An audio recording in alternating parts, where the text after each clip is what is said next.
atsika tsiray avy ampanaraka ny fandarana eto amin'ity fahitalavitra ity. Androany dia nanokana fotoana indray ny aman-dren'ny pasteur Mayolina sy ny mpanaradia azy nitsidika ny fiangonana Akineny Ambotro. Eto dia manasanao anaraka ny toroteny ny aman-dren'ny pasteur Mayolina sy teny fampahirezana ary ny fandaram-potoana rehetra izay teto amin'ny fiangonana Akineny Ambotro. Manarafinaritra tompoko lahy, izay avinaritra tompoko vavy. Miandry izy mba hitanatana ny fonao hidirany anjaka rery ao omeo an'ilay mpanjaka seza ao anatinao fa izy ny tomponaka mendriky irery mipetraka ao fa izy no mpanjaka mpanjaka tompolake omeo an'ilay mpanjaka seza ao anatinao fa izy ny tomponaka mendriky irery mipetraka ao fa izy no mpanjaka tompolake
Daniela toko faharoambin'ny folo ny andininy voalohany vakiny amin'ny anaran'i Jesosy rehefa samy nahita isika rehetra. Ary amin'izany andro izany dia hitsangana Mikaela andrin-dehibe izay hitsangana hiaro ny zanaky ny firenenao. Ary isy andro fahoriana izay tsy nisy tahaka azy hatr'izay nisian'ny firenena ka hatramin'izay amin'izany andro izany. Ary amin'izany dia ho afaka ny firenenao dia izay rehetra hita voasoratra ao amin'ny boky. Ary maro amin'izay matory ao amin'ny vovoky ny tany no ifo. Ny sasany ho amin'ny fiainana mandrakizay ary ny sasany ho amin'ny enatra sy ny latsa mandrakizay. Ary izay endry dia mirapiratra toy ny famirapiratry ny lanitra. Ary izay mamerina ny maro amin'ny fahamarinana dia ho tahaka ny kintana mandrakizay doria. Ho toizantsika izany vakiteny izany ao amin'ny filazantsara nosoratan'ny Lioka. Lioka 4:20. Ary tamin'ny andro sabata dia nitsahatra ihany izy araka ny lalàna. Fa noho ny maraina koa tamin'ny andro voalohany amin'ny herinandro dia nakany amin'ny fasana izy nitondra ny zava-manitra izay efa namboariny. Ary hitany fa indro ny vato efa voagodia ny ala tamin'ny fasana. Dia niditra izy nefa tsy nahita ny fatiny Jesosy Tompo. Ary raha mbola very hevitra tamin'izany izy, indreo nisy roalahy niseho taminy nitafy fitafiana manelatrelatra. Ary noho ny natahotra izy ka nikohaka dia hoy izy roalahy taminy, nahoana no atao maty no hitadavanareo ny velona? Tsy ato izy fa efa nitsangana. Tsarovy ny teny izay nataony taminareo fony izy mbola tany Galili hoe, ny zanak'olona tsy maintsy atolotra eo an-tanan'ny mpanota ka ho omboany amin'ny hazo fijaliana. Ary hitsangana amin'ny andro fahatelo. Dia natsiaro ny teny izy. Ary niverina ny ala tamin'ny fasana izy ka nilaza izany rehetra izany tamin'ny 12 lahy sy ny namany rehetra. Teo Maria Magdalena sy Joana ary Maria reniny Jakoba. Ary ny vehivavy sasany izay naman'ireo koa dia nilaza izany tamin'ny apôstôly. Nefa nataony ho arira foana izany teny izany ka tsy ninoany. Fa Petera nitsangana dia niazakazaka nakany amin'ny fasana ary niondrika izy ka nahita ny lambam-patiny petraka mitokana. Dia lasa nody izy sady gaga noho ny zavatra izay tonga teo. Faranatsika izao vakiteny izao ao amin'ny ivavaka itsika isotra an'Andriamanitra. Jehovah Andriamanitra raha eo, misotranao izay noho ny fitahina, misotra noho ny fanambinana izay nitantananao indray anay tamin'iny volana septambra lasa iny, ka mbola velonaina soamatsara izay nirovanao tamin'ny loza sy ny ratsy rehetra tamin'ireny lalana izay nalehana ireny, ary mbola nomenao fahasalamana ihany koa. Fa tsy mba isan'ireo izay nodimandry na tsy salama ka mitoetra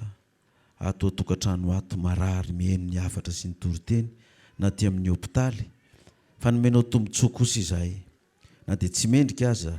afaka miatrika izao fanompoam-pivavahana izao tao am-piangonana indray ny hafatra avy aminao indray. Koa dia aperakapeltananao indray ary ty volana vaovao oktobra ty, ka tahaka ny mbola nombanao anay tamin'iny volana septambra iny indray, mbola irinay fa mbola ombanao anay indray amin'ity volana vaovao ity. Amen. Andriamanitra raha eo, hatramin'izao dia tsy mitsahatra izay noho ny fitiavan'i Kristy izay manery anay mitondra ndrakitra na fanatitra ilazanay azy, satria nitahinao sy nambinanao izay ka tsy namina izany tato apôsinay na tato ho tokantranonay tato, fa nitondra izay araka ny baikonao hoe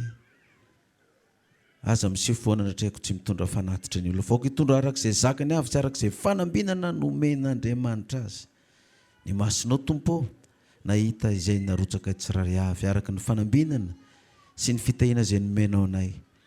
Ka dia tsy verina aminao tokoa ny teninao raha tsy natanteraka izay nambany tiananao azy manao hoe hovaako ny varavaran'ny lanitra norotsako fitahiana fenao mbiampo anareo. Asiko teny mafy mivalalatsy any mba nivokatra reo dia avanomboy ianareo. Hoy ianao Jehovah tompony maro. Raisoary zany mba hoanitra kasitrana amin'ny seza fiandriananao ka vita be tokoa tompo amin'ny asa izay nitsononao anay mba ho tanterahanay hoe mba hasikanina amin'ny trano firaketako. Maro tokoa ny fiangonana rehetra vahoakanao trano firaketanao izay tsy nalala tsy mahafantatra izany sakafom-panahy izany ka dia misaotra tompo fa nitondra izany izahay. Mitenena ary raha eo fa mihaino indray izahay amin'ity androany sabata ty. Fa andro voakanao izay tsy mba nanaka tolotra satria tsy nandray na tsy mba nahazo fitahiana dia mivavaka ao indray ny voakanao rezay ny tompo mba ho ambininao indray amin'ity volana vaovao ity ka tsy ho avelanao latsainy fahavalo sy ny manodidina ka anao hoe aiza izay Andriamanitra anareo naona ny tsy mitana naona ny tsy mamaly fa mba ho asehonao fa velona ianao ary mitasy miahy ny voakanao tsiraray avy ka tsy avelanao tsanga menatra ny voakanao ka ikia ny vahoaka fahavalo rehetra anao hoe hiasa koa zay fa mba ho ambininao kosa tompo anatren'izao fiainana sarotro izao ka dia hitondra amin'ny fifaliana ho anao. Ho dia mitenena ary Jehovah fa mihaino indray izay amin'ny alalan'ny vakitenin'ny perikopa izay mivakina teo. Fa izany vavaka izany dia mbola angatahanay sy tonononay amin'ny anaran'ilay Jesosy Kristy maty ny levona nitsangana araka ny soratra masina ho azy ny dera sy ny voninahitra mandrakizay. Halleluja, amen. Dia manasa antsika ary mba hamonjy toerana fifaliana ho anay indray ny miarabantsika voakan'Andriamanitra eto an-Kenieny tsy misy akanavaka amin'ity androany sabata voalohan'ny volana oktobra ity satria dia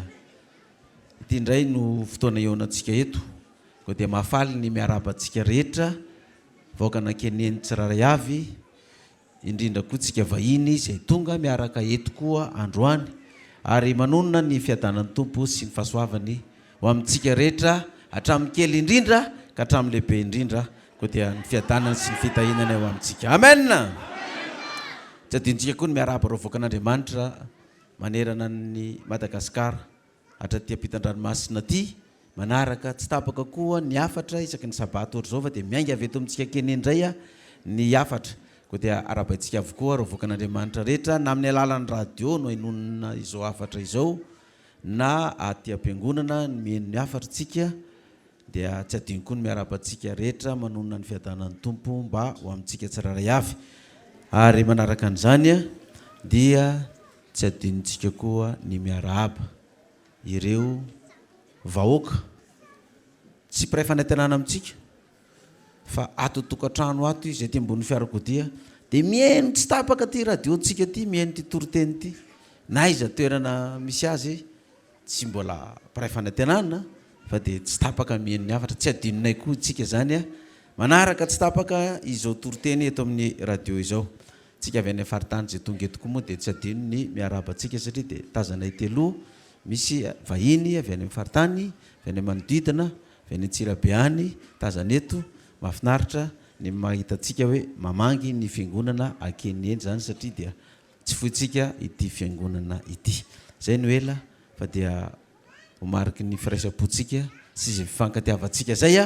sy fampiarabana zay dia andehantsika iteka mafy ny mentsika voninahitra an'Andriamanitra. Halleluja. Izay moa tamin'ny sabata heriny dia nisy nanasa ny fiangonana Adventista Akato Fotsy. Io fiangonana Adventista Akato Fotsy io zany no fiangonana voalohany indrindra ny olona tamin'ny fampianarana apokalipsia izay nataoko tamin'izany mbola zanaka trano tamin'izany fiangonana zany ny tenako zany dia tamin'izany fiangonana zany nazona ny antso hoe andana ampianaro ny boky ny apokalipsia dia ny famantarana ny mena tamin'izany ny isany hoe anao conférence ty fiangonana ty dia anao voatendry ampianatra amin'io nefa raha ny tokony ho izy tsisy tanora tokony ho ampianatra zany fa anjaran'olona daholy ny toroteny sy ny fampianarana takany amintsika zany raha atao am-piangonana dia ny loholona no mijoro aty mitoroteny raha mbola misy loholona dia raha misy paster dia ny paster indray dia tamin'izany natao ilay conférence dia olona 5 no voatendry hanao an'ilay conférence satria 5 herinandro no anaovana an'ilay conférence dia lo olona ny 4 zarery no tanora voafidy ampianatra an'ilay apokalypsy dia zany nasaina nanomboka azy satria fa misy fanomezam-pahasoavana nomen'Andriamanitra mampianatra moa zany ianao ny tenanao dia ianao ny voatendry ampianatra voalohany ny herinandro voalohany dia rehefa nandeha ilay herinandro voalohany tao amin'ny olona tsy haiko 20 taona nanatrika an'ilay conférence voalohany tapitra ilay herinandro voalohany tafakatra tany amin'ny 20 am'zato tany ny olona nanatrika an'ilay conférence vita ny anjaranao dia mipetraka tsara amin'izay anao dia niditra n'ilay olona faharoa manaraka indray vao niditra ilay olona faharoa manaraka nanao ny andro voalohany dia nymonomonina daholo ilay mpanarika conférence naninona novana ndray ary ilay mpampianatra fa avelo ilay rahalahy mahioliny ihany ny mpianatra fa azovany dia rehefa nidinika tao indray ilay komitin'ilay fiangonana tamin'izany dia hoe ahoana ary inona natao fa ny olona milaza hoe aloha tazon'ny rahalahy mahioliny ihany ilay fampianaraka izy aminareo olona reo no afaka mba aneritena anomeny anjaranareo ho azy dia nanaiky moa zany olo aloha taony fa izy koa nefa manana fanomezam-pahasoavana mampianatra io fa enjana be koa nge manao an'io fa ny zava-dehibe dia nandroso ny asan'Andriamanitra fa aloha zay anetry tena dia nomena ho ataoko ilay fampianarana hatramin'ny farany vita ilay fampianarana teo amin'ny 50 am'zato tao ny olona natao batisa dia nitsangana ilay fiangonana akato fotsy avy tamin'ilay fampianarana apokalypsy zany dia tany amin'ny taona 3 na 7 tany hoany zany dia zany voafidy filohan'ilay fiangonana io tamin'izany satria hoe conférence nataoko zany lizy dia nitsangana ilay fiangonana dia atao amin'ny akanjazavavy zay nivavaka tamin'izany dia nigadona ny 20 taona satria taty amin'ny taona 9 ihany koa zany io fiangonana io vao natsangana ho ara-dalàna teo amin'ny rafitra ny fandaminana ny fiangonana adventiste dia 20 taona tamin'ity volana septambra tao ty koa zany ilay fiangonana tamin'ny volana septambra ny antsika zany volana onona 20 taona antsika apokalypsy dia tonga zareo nanasa ana mianakavy kely hoe tena andao paster fa mba manasa anao zay fa enao ny vato sy nahitana ity fiangonana ity ka 20 taona koa zay dia mba manasa anao mba tongava dia zay zany natonga anay nandeha tany niatrika an'ilay fa 20 taona dia isaoran'Andriamanitra fa mbola nisy ihany ireo olona promotion niaraka tamin'izany tao amin'io fiangonana io mbola nitondra n'ilay fiangonana izany fa Andriamanitra moa manana ny asa ny fiangonana koa manana ny rafitra zay nisy azy fa ry zareo hatramin'izao dia mbola eo mpitadiavana eo ampazahoana tany fa mbola tsy navita nanorina fiangonana satria ampivoan-tanàna be koa moa ilay akato fotsy dia zay fotsiny nanonana azy dia mbola eo amin'ny 50 am'zato eo zany ny membre misoratra anarana amin'ilay fiangonana dia 20 taona ry zareo 20 taona koa tsika dia 20 taona tsika ty moa zany niarabanany zareo tany dia noentina tany ilay saritsika tany amin'ny collégium dia ilay fiarabanany 20 taona ny lehilahy mahery iny no irana lefa satria miarabo 20 taona za koa nitondra nyty etolona ty 20 taona napetrako taona dia tany fa navadoko ilay apokalypsy aloha zany tsy dia naseoko an zareo fa ity ihany no naseoko aloha satria mety hanafitohina ny hafa koa lizy tsinona hoe fangamo 20 taona ny apokalypsy ity no izesta ty paster moyolona fa tsy tany aminazy ihany dia ity aloha no naseoko fa rehefa nifampiresaka ny fanazava teo nanazavany zareo dia hoe mialatsiny aloha fa navadoko ty fa samby 20 taona moa tsika dia navadoko amin'izay ilay soratra apokalypsy rehefa avy eo fa ty samboadin'ny apokalypsy dia samby 20 taona tsika ity fiangonana ty za no nampiasain'Andriamanitra na dia mpanompo kely tsy bitika tamin'izany nanangana azy dia mbola za ihany koa nanangana ny fiangonana apokalypsy dia samby 20 taona zavatra nresako nampaharesiko ny zareo tamin'izany dia hoe ianareo zay mieritreritra hoe 20 taona ianareo mbola izao no isanareo zao ilay fiangonana fa io ilay rafitra misy amin'ilay fiangonana no tsy hafahana dia tena miazakazaka be satria tsy maintsy manaraka an'izay rafitra zay fa na izany na tsy zany azy mba afaka mirere ihany itsika fiangonana eto akady fotsy fa ny olona avy tato amin'ity fiangonana akady fotsy ity dia voninahitr'Andriamanitra irery ihany dia mba namoaka olona malaza ity fiangonana ty satria ny 20 taona teoriana tsy ty fiangonana ty ihany no ny orina fa jere vahoaka be amin'ny collegium io nandritry ny 20 taona ka raha tsy faly amin'izany ianareo mantsy an'zareo dia mite hafa ianareo tsy fanao amin'ny fiangonana adventiste zany mitehaka zany a fa nitehaka nraitrandretrarehetra tao tehaka dolana izy zavatra ny va zany ny fatorana hoe tena fifaliana ty sady zay ny tonga avatsaiky to ifalitsika eto a dia nahita fifaliana be zareo ary nahazo hery mihitsy na le pasteur niaraka atao aza dia tena nahajainy zareo tanteraka ianao na ny fandraisana anao a na ny fanomezana ny toerana misy atsika fiangonana zany satria dia na dia voahiditra eny ambaravarana ao dia ny pasteur tena filohan'lay ao mandrosoa mihitsy no nitsenanay a nandray anay a miaraka amin'ny hôtesy ary fomba be daholo mihitsy nandraisana anay mianakavy kely ary tsy nanomboka ny fotoana raha tsy tonga izahay nefa tsy pasterany zareo itsony ary tsy mpitondra ao fiangonana amin'zareo fa io tonga ny lazay baiboly hoe omena haja zay omena haja mena voninahitra zay omena voninahitra dia tsy nataony zareo taka ny olona tsotra mihitsy ianao fa nary zareo aza be da be no nyresaka ny hoe iza koa izy paster maolona ve dia ho avy aminareo olona ambony be iny olona manana ny lazany sy voninahiny iny dia fiangonana kely io nareo ve dia na izy nanorona an'io tsy ianareo ve dia takalony fiangonany lehibe any ny andraikitra anazy any ary ihany dia ho asainay foana izy na ho avy aloha na tsy ho avy izy fa rehefa tsy ho avy izy hoe tsy farafarasany mba ndefa solo tena fa tena zany teny hoe tena ho ava za matsy an'zareo ary dia tsisy farany zareo ny telefona foana tena raikitra lerapitsy ho avy paster ho avo aza ho avo aza dia efa na ely erany rehetrarehetra tany l izy hoe ho avo nygarainy ho avy ngarainy dina moko zavatra za tokoa no nanorona n'io fiangonana dia hoana montsy atongavako any ary filazantsara fitoriana vita satria ianao nge vao mijoro dia fantany zareo ny toerana sy ny fotom-pampianarana inonao fa vavolombelona fa na eno an'izany zareo hitany zany fa ianao kory tsy hoe kory ny hoe tonga ao dia izany koa no resahanao amin'le olona fa mba fampahirezana no resahanao amin'le olona hoe afaka mba mirehireny nareo fiangonana akato fotsy fa isan'ny namoaka olona malaza ity fiangonana nareo ty ary nahatsangana fiangonana ngeza be tsy eto ihany fa eran-tany dia azakivy azaketraka fa mitrakafoana fa zay mietretinareo hoe 20 taona ve dia mbola 10 am'zato ihany nefa 20 taona ny fiangonana apokalipsy jerety izy fa io fiasan'Andriamanitra tsy takatry ny saina dia isaoran'Andriamanitra moa zany fa dia niarany sakafo tao zay dia satry ny rehetrarehetra hiaraka hijanona aminao dia mitovy amintsika ihany mirava ny fiangonana aloha zay mba hiaraka kasary aminao paster fiarana makasary mba ho atao souvenir zay ny amin'iny fa avelantsika ihany iny fa andehantsika hiditra amin'ny famitenana ny lesona zay nataontsika tamin'ny herinandro fa mba vaovao tsara hoenitsika ihany ny vaovao takan'izany tamin'ny sabata totsika dia niresaka ny mpanjaka asa no anaran'ity mpanjaka ity mpanjaka asa ity ny zavatra nataony voalohany indrindra rehefa tonga tao amin'ny fitondrana izy dia fantaritsika tsara raha vakina ny soratra masina amin'ny mpanjaka faharoa io toko fa 5 zafady toko fa 4 andininy voalohany ka hatramin'ny fahaefatra dia zao ny voasoratra tantara faharoa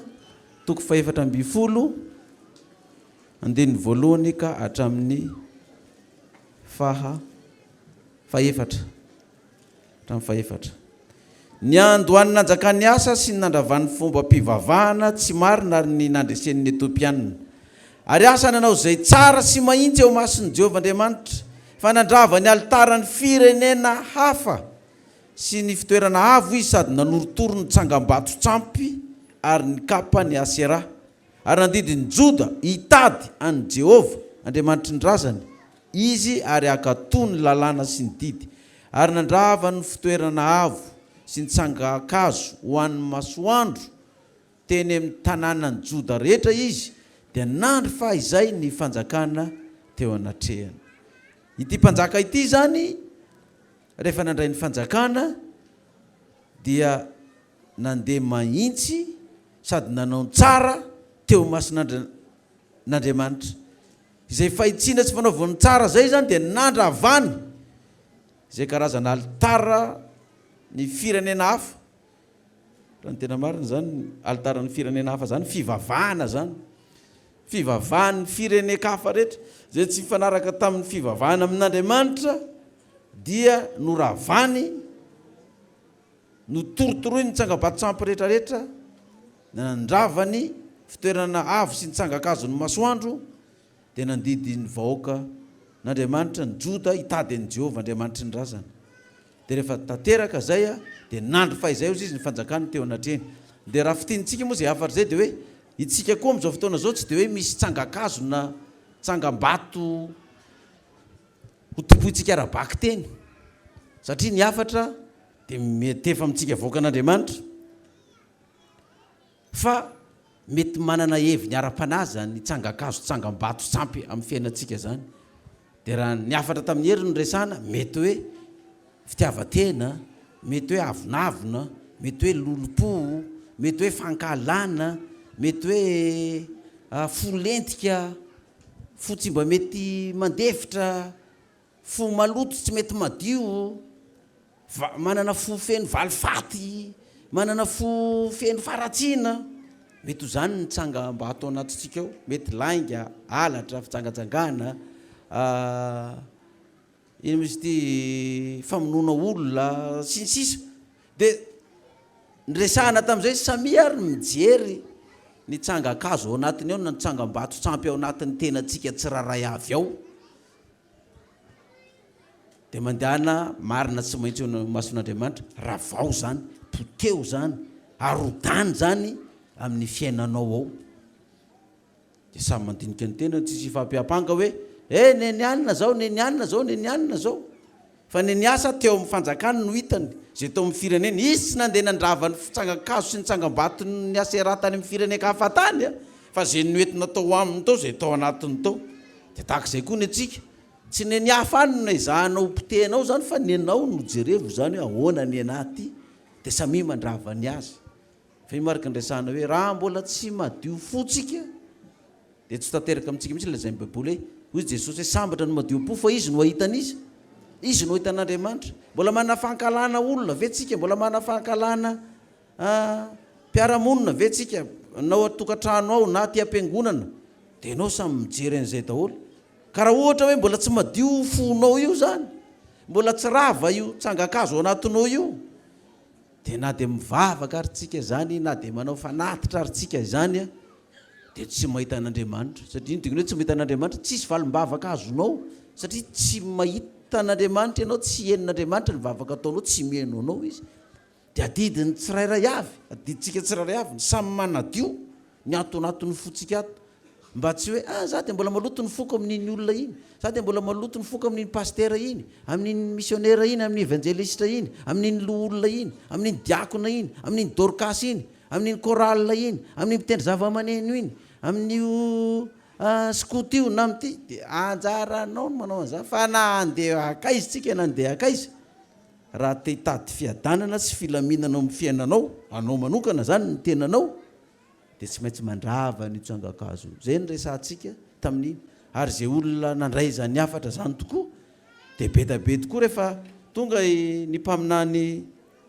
Azary izay nananatra ny asa mpanjaka tamin'izany fotoana zany amin'le toko 10 perikopy antsika io dia nilaza izy tamin'izany hoe Jehovah momba anareo raha ianareo omba azy ary raha mitady azy kosa ianareo dia ahita azy tantara faharoa toko 10 zany ny andinin'ny faharoa tapany faharoa Jehovah momba anareo raha ianareo momba azy ary raha mitady azy kosa ianareo dia ahita azy fa raha mahafoy azy ianareo dia ahafoy anareo izy izany hoe rehefa afaka atao anatinao zany ilay sampy zay samy malala ny azy iny dia napetraky ny mpaminany tsara hoe efa nandeha mahitsy marina teo amin'ny Jehovah ianao dia ombanao Jehovah raha momba azy ianao fa amin'ny andro zay afizanareo an'io Jehovah io koa dia afoy ianao koa izy zany dia tsisy arrangement mihitsy zany tsika ihany zany mahita ny résultat zany raha mbola tsy miala amin'Andriamanitra tsika na inona problème ao na inona fanotona na fahorina na fitsapana na fizahanttoetra mahamay na atao hoe tena faran'izay mafy amin'ny fiainanao mihitsy ary no andalovanao na ao tokantrano na ao am-piangonana na any amin'ny toeram-piasana na amin'ny fiarahamonina na mpiara-mivavaka aminao hoe tena faran'izay tsy zakanao fa raha mbola tsy miala amin'Andriamanitra io ianao momba azy foana dia momba anao foana izy fa amin'ny andro zay mety akivy ianao hoe tena kivy arangava tsy zany ve natao amiko zany ve no zavatra sedraiko nefa zamba fa zao zamba fa manao zao zamba fa manao zao fa tsy zaranga tsy hiala aleoko tsy mivavaka tsony sy ny sisa dia mahafoy anao koa Andriamanitra io izy na dia efa nasoronao ry tsangakazo rehetrarehetra io fa maro tamin'izany rehefa nandren'izany hafatra zany ny olona no voatsindro natao am-pony ary dia betsaka no niverina tamin'Andriamanitra tokoa be da be ny olona nandrava zay mety sangam-bato tsampy tany anatin'ny tany dia niverina tamin'Andriamanitra raha ny filazany azy ato hoe tantara faharoa toko 10 ny 9 ary nivoriny ny Jota sy ny Benjamina rehetra sy ny vahiny teo aminy izay avy tany amin'ny Efraima sy ny Manase ary ny Simeona fa betsaka no nanatona azy tamin'ny Israely raha hitany fa Jehovah Andriamaniny no teo aminy rehefa naroda ny asa zany tsangam-bato rehetra tao amin'ny fireneny tao amin'ny fanjakany rehetrarehetra dia nomba azy Andriamanitra dia ireo vahoaka be da be na tamin'ny Israely zay efa niala sy nisaraka tamin'izareo ary dia betsaka ozy izy nanatona azy tamin'ny Israely raha hitany fa Jehovah Andriamaniny no teo aminy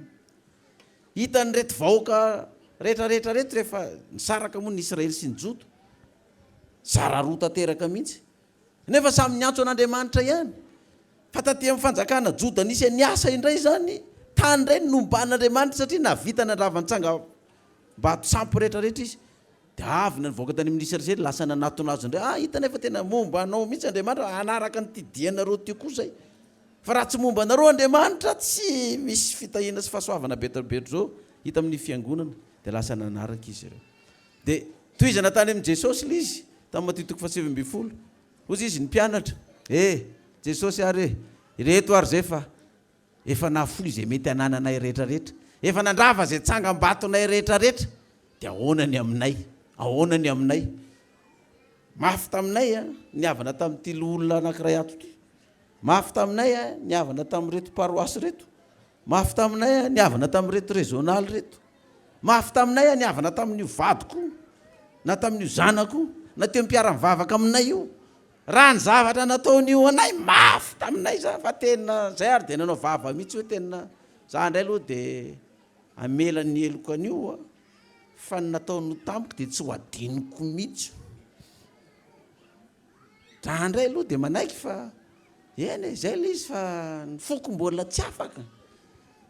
za indray aloha dia rehefa overy avy ela overy any fa za indray tsy havana amin'ny olona mihitsy na inona ataonareo na ho alainay eto ary nifefika emy mampiavana anay tsisy mihavana zany eto na ho alainay eto ny fiangonana zandrana tsisy mihavana amin'io zany eto na isy anjely hidina ary eto tsisy havana zany zany tokoa ny taomponay zany ny tao anatin'ny sainay fa noho ny hoe raha tsy arodana io sampy kelina io dia tsisy fiadanana amin'ny fiainanay dia io zao Jesosy ary nataonay tokoa zany rehefa nampiavaniny zay dia niavana rehefa nisy tsangam-bato sampy zay feno fankalana fo maloto tato anay tato dia nidiovonay le izy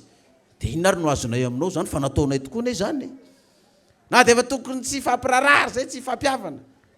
na amin'ny vady koa raha nataon'io tampoka dia za tena misaraka divorce fa tsy isy resaka mihitsy na io zanako na io reny koa dia fa hoe tsy mifandevy maty na inona atao tsy mifandevy maty zany fivavahana io ary no mampiady anay fa dia hoe za indray dia tsy anaiky mihitsy andeha hoany amin'izany fivavahana zany fa zao nanaiky ary zay fa dia zay ny sitraponao mila mihavana mila mifankaty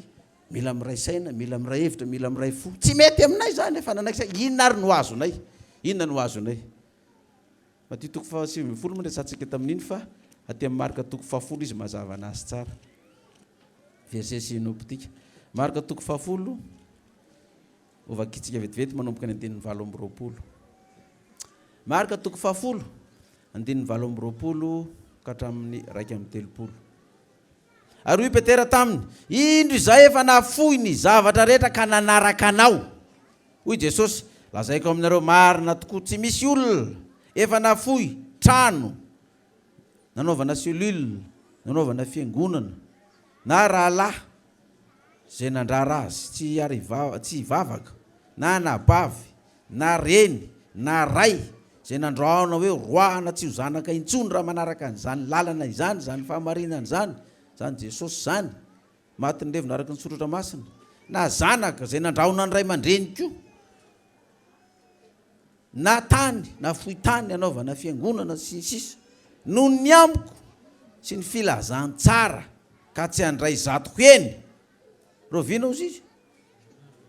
am'izao andro ankehitriny izao dia ino na fohy trano anao zany dia azo trano, na fohinao ny rahalanao sy ny anabavinao sy ny reny sy ny zanaka dia azo an'izany koa ianao, fa hiverina hiavana aminao indray ireo, ary ireo indray zay nandohalika isikoko aminareo ka anao hoe fantatra fa momba anareo Andriamanitra fa mba hanaraka anareo koa zay. Ataovy mafy ny amen. Sy tany na fohy tany ianao amin'ny fiangonana, nanaovana trano fiangonana, nanaovana cellule sy sisa dia mahasolona zany ozy zato avo eny mba ny fanenjehana. Io tena raharaha be, andray zato avo eny koa mifanenjehana zany kay. Ary amin'ny andro avy dia ninona fiainana mandrakizay, nefa maro zay voalohany no ho farany, ary zay farany no inona ozy izy no voalohany.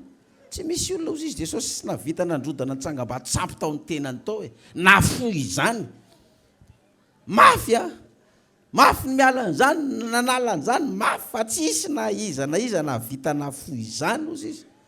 ka tsy handray be lavitra. Hoe izay nge efa niala tamin'ny vadanay ary satria tsy navela ny vavaka ntsony dia ny afara amin'ny fisarahana mihitsy, fa dia mbola nanaraka anao vavaka ty, mafy ny fanenjena sy ny fanapitenao. Eo am-pelantanana tsisy na fohy ray aman-dreny voaroka tao amin'ny tokantrano dana any amin'ny Mayolany, raha mavonjy anareo izy any mitady asa sy ny sisa, vafa zao niaretana tao dia nafoy ny tokoa nay zany. Fa misy tanina kely io dia tsisy fiangonana tao tanàna dia natolotra, tsy ny olona rehetrarehetra manana tany na vitany metany nanaovana fiangonana, fa misy olona mafoy an'izany koa, tsy ny olona rehetra manana trano no anaky anaovana cellule ao aminazy, fa mety anahirana, mety anakotaba, fa dia aleo ny mamonjy cellule any amin'ny tokantranony olona samy manana ny azy, fa misy olona mafoy an'izany ozy sasy nazy dia ny trano mihitsy io dia anao fivavahanao io, dia mandra-pahitanareo trano dia ao nareo mivavaka. Za zao vao nahinao an'izany tamin'ny herinandro ty tany tsara tanàna tany, hoe nisy olona nanome trano, olona tsy apokalipsia akory ny ary zany le olona, hoe io trano dia ivavahanareo mandra-pahazaonareo tany, mandra-pahazaonareo fiangonana, dia ao nareo mivavaka ao, satria sady tsy mahita tany tsy mahita trano ivavahana, dia nisy olona nanome fotsiny amin'izao. Misy olona mafoy an'izany ka tsy handray be lavitra amin'izao andro ankehitriny izao, zato avo eny, ary no avy dia ninona fiainana mandrakizay. Fa ny farany ho voalohany, fa ny voalohany mety ho inona ndraiky io grave be zay. Ina moa ny dikan'izany, le tany am-voalohany, promotion voalohany, niarana nianga voalohany, be da be no efa niverin-dalana nintsana, fa le olona tonga taty arina indray lasa nafana fo be indray, lasa nilanana lohalarana anakazy indray, dia zavatra lalan'ny fiainana ihany zany zavatra zany. Jesosy nefa nitenen'izay, fa rehefa voalohany ianao zany dia tandremo so lasa farany indray, ary raha ty amin'ny farany ianao mbola azo maka inona le miazona n'le voalohany no tena sarotra. Ohatra ny ampianarana ianao zany le miazona n'le première tena mafy be, fa raha ty amin'ny farafarany ty ianao afaka miakatra foana. Kanefa dia misy mpianatra mahazona n'iny première iny foana izy ao ampianarana, voatazony foana iny fa izy foana ny voalohany.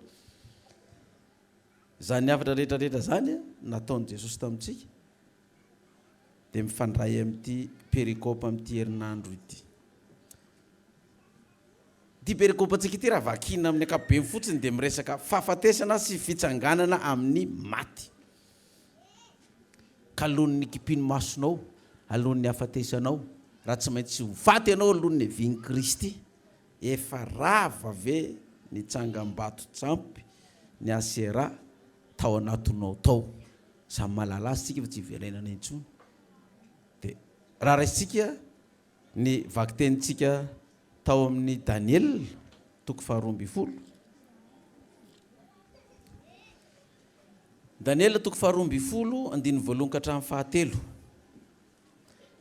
Dia nagaga fa ity Daniela toko faharoamby folo ty le andinin'ny fahatelo io koa ny tenin'ny fanevany le fiangonana akato fotsy le 20 taona nefa perikôpantsika amin'ity herinandro ty misy fanan'Andriamanitra hiasa amin'ny fiangonana mihitsy zany amin'ny afatra omena antsika ty raha ny fahitako anazy zany zao no voasoratra ato amin'izany andro zany dia hitsangana Mikaela Andriandehibe izay mitsangana hiaro ny zanaky ny firenenao io zany zavatra efa azo antoka io zany amin'izany andro zany tsy mbola tamin'izany fa ty moa resaka amin'ny andro farany ny resahana tsika velona amin'ny andro farany zany hoe amin'izao andro misy atsika izao dia io Mikaela Andriandehibe io tsy iza io fa io le Jesosy resahana amin'ny Luka 4:20 maty ny levina tsangana araky ny soratra masina izay mitsangana hiaro ny zanaky ny firenenao ary isy andro fahoriana zay tsy hisy tahaka azy ary zay nisy ny firenena ka hatramin'izao andro ao izany hatramin'izany andro izany ary amin'izany dia ho afaka ny firenenao dia izay rehetra hita voasoratra ao amin'ny boky amin'izany dia ho afaka ninona ozy izy sarin'io firenena io amin'ny zanak'Israely fiangonana ho afaka ny fiangonanao dia izay hita voasoratra ao anatin'ny boky dia mifantaniana mipetraka hoe voasoratra anatin'ny boky ve ny anaranao ao amin'ny firenena misy anao io ary maro amin'izay matory amin'ny vovoky ny tany no ifo ny sasany ho any amin'ny fiainana mandrakizay sasany ho any amin'ny enatra sy ny latsa mandrakizay ary zay endry dia mirapiratra toy ny fa mirapiratra ny lanitra ary zay mamerina maro amin'ny fahamarinana dia ho tahaka ny kintana mandrakizay dory io le andinin'ny fahatelo le nataony zareo teny faneva tao amin'ilay fiangonana adventista hoe zay endry dia mirapiratra toy ny fa mirapiratra ny lanitra ary zay mamerina maro ho amin'ny fahamarinana dia ho tahaka ny kintana mandrakizay dory zay mamerina ny vitsy ve ozy izy mamerina maro ho amin'ny fahamarinana dia ho tahaka ny kintana mamirapiratra mandrakizay dory dia tenenina amin'ilay andin'ny faharoa hoe maro amin'izay matory ny vovoka amin'ny vovoky ny tany no ifo ny sasany ho any amin'ny fiainana mandrakizay ny sasany ho any amin'ny enatra sy ny latsa mandrakizay zany hoe any amin'ny farany foana zany dia mizara roa foana fa tsisy resaka zany na anao zany raha sanatrika maty alohan'ny fotoana hitsangana ho any amin'ny fiainana mandrakizay na hitsangana ho any amin'ny fanameloana mandrakizay na vahoaka an'Andriamanitra ianao na tsy vahoaka an'Andriamanitra zay roa zay foana ny klasy misy atsika dia andao reo resantsika satria resaka maty hitsangana ity na ho any amin'ny fanameloana na ho any amin'ny fiainana mandrakizay aveza moa ny tombon'ilay fahafatesana ary inona ny antony na tonga n'ilay fahafatesana ka tonga n'ity fizarana roa ty ho amin'ny vahoaka an'Andriamanitra rehetra sy ny jentilisa dia inona ny antony nahafaty ny olona ka niverinao vovoka kanefa na izany aza mbola hitsangana izy dia ndeha jerijevantsika nge ny antony izy io hoe makany amin'ny Genesis tsika samy malala daholo tsika ny antony fahafatesana fa akatsika lesona ngeza be ity perikôpantsika teo inona moa ny antony izy ity Genesis 2:9 ka hatramin'ny 7.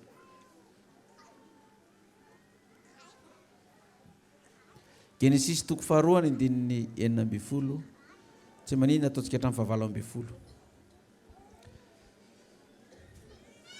Ary Jehovahandriamanitra nandidy andraha lehilahy ka nanao hoe ny azo rehetra eo amin'ny saha dia azonao hinanana ihany ny azo rehetra eo amin'ny saha dia azonao hinanana ihany fa ny hazo fahalalana ny tsara sy ny ratsy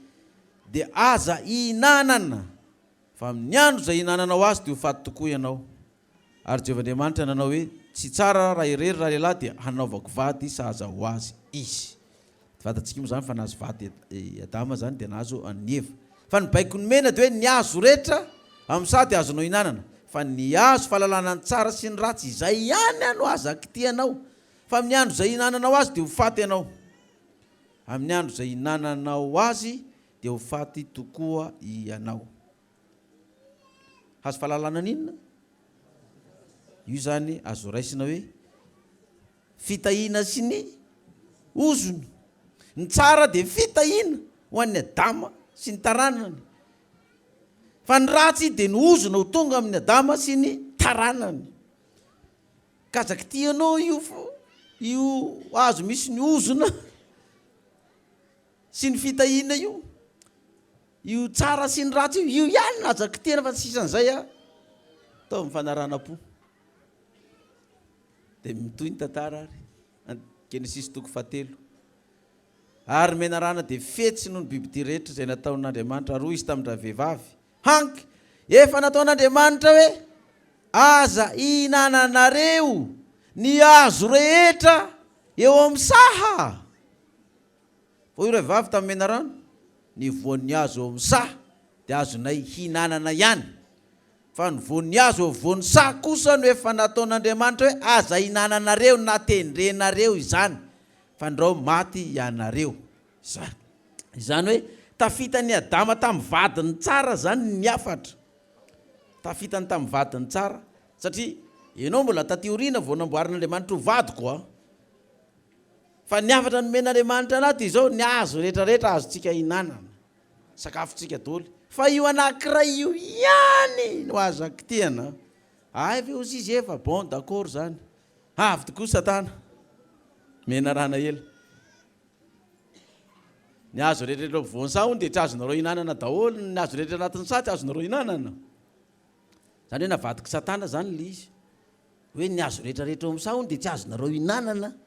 dia mba fetsy Eva azafady tsy izay mihitsy le afatra fa le afatra dia tsotra ny rehetrarehetra azo hinanana io ampovoany io ihany ny tsy azo hinanana io azo ampovoany io ihany ny tsy azo hinanana zay le izy fa azavadika eo ny resaka ay 17 ary hoe menarana tamin'ny vehivavy tsy ho fatotsy akory ianareo fa fantan'Andriamanitra fa amin'izay andro hinananareo azy dia ahiratra ny masonareo ka ho tahaka an'Andriamanitra ianareo alalany tsara sy ny ratsy tsy marina zany ozy izy Satana tsy ho fato zany nareo raha mihinana an'io fa fantan'Andriamanitra fa amin'ny andro izay hinananareo azy a dia ho tahaka an'Andriamanitra ianareo hitovy aminy ianareo dia alalan'ny fitahiana sy ninona sy ny ozony satria tamin'ny andron'ny Adama sy Eva tsy mbola nisy ozona niantra taminy mbola tsisy fitahiana tena tsapany amin'ny fiainany hoe inona ny fitahiana tena azo fotra mbola miaina normal izy rehefa hitanao mako ny ozona zay vao tsapanao le fitahiana rehefa azonao le fitahiana zay vao hitanao tena niala ny ozona fa raha vao mihinana an'io nareo dia izay zany hoe ady hevitra resaka sakafo eto zany fihinanana tena fototra ilay ady hevitra dia inona nataondra vehivavy 19 lahatra tokoa vehivavy nandeha nanatona an'le voankazo voarara 19 ary hitandra vehivavy fa tsara fihinana ny hazo sady mahafinaritra ny maso ary azo mahatsiriritra mampahendry dia nanitaza ny vonika ny hinana iny ary nomeny koa ny vatiny dia nihinana izy hitandra vehivavy ozy izy fa tsara fihinana ny hazo sady mahafinaritra ny maso ary azo mahatsiriritra mampahendry dia nalainy dia nohoaniny fa izy tsy nihinan-drery a fa naninona izy nizara izy tamin'inona tamin'ny vatany ka ny vatiny ve nanda sa niara-ny hinana tena mahatsiriritra tokoa ny ty fa hoana ary ty ny rarany tena mahatsiriritra tokoa ty fa maninona tokoa moa raha mihinana azy ty sady mahatsiriritra ozy izy no mahafinaritra mahampahendry mahafinaritra ny maso mahafinaritra ny maso hazo mahatsiriritra mahampahendry dia nanitazany ka nomeny koa ny vatany dia nihinana izy tena za rehefa nandinika an'io ataontsika amin'ny andro iainantsika amin'izao fotoana zao dia meny le zava-misy mandehandeha rehetrarehetra any dia miresaka hoe fitahiana sozona marobe ny karazana fitahiana sozona zay mety ho azy ny olona anankiray amin'ny tsy fanarahana ny tenin'Andriamanitra mety ho azy tany hoe retsoretsoreto daholo satria fa lazainy hoe raha manao an'izao nareo izy Jehova dia fitahina no azonareo raha tisy ty no ataonareo fa ozona no azonareo raha tisy ty koa fa ity anankiray tya zavatra hoanina sakafo ity mampitsiriritra mampitehinana ty dia raha raisina izy io alaina amin'ny heviny anankiray fa mety heviny maro no azo istoana fa ity hevitra anankiray izy isotonana azy ity resaka fanatitra sy fafolo-karena ty sakafo anankiray izay tena amin'ny olona mbola mampitsiriritra azy mihitsy mbola masony mihitsy ary mate hinana satria sarotra le fiainana am'izao fotoana zao krizy le fiainana tena krizy mihitsy zara raha mahita hoanina ny olona zara raha mahita vola ampiasaina andoavana ny droit ny ekolazy ny ofatrano ny sakafo hoanina de nefa rany tsy riritra le ampafolony sy le fanatitra am'izay le olona maninona mbo ty raha tsy amenany sakafo tsara ty faizangamo de ho faty tokoa raha hinana an'ity fa nyrerarera nge azo hinanana daholo fa tia ny rarana fa maniny tia ny rarana de tena hitako mihitsy hoe sary anankiray io ty fanatitra sy fafolo-karena menantsika ty tsika zao raha nandeha ny antso tamin'ny voalohany reny tamin'ny fibebahana reny manao fanatitra roa avy eny fa ny zavatra hita tamin'ny fiangonana tamin'ireny niakatra be ny fanatitry ny fiangonana ary navita asa be da be le fiangonana tao toerana tamin'le fanatitra rehefa niezaka nanao roa avy eny daholo le olona da ty orina nyvaly izy de lasa tsy nanao tsony le olona iko moa tsy terena zany fa fanentanana fotsiny no atao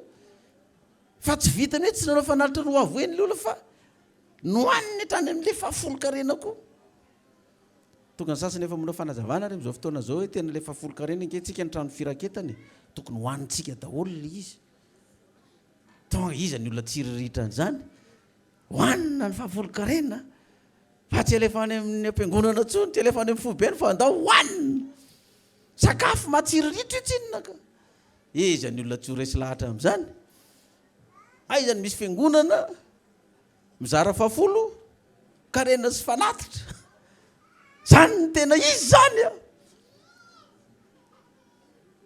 ny 70 amin'io fitahina azonao io izy de azonao hinanana daholo ny 70 amin'io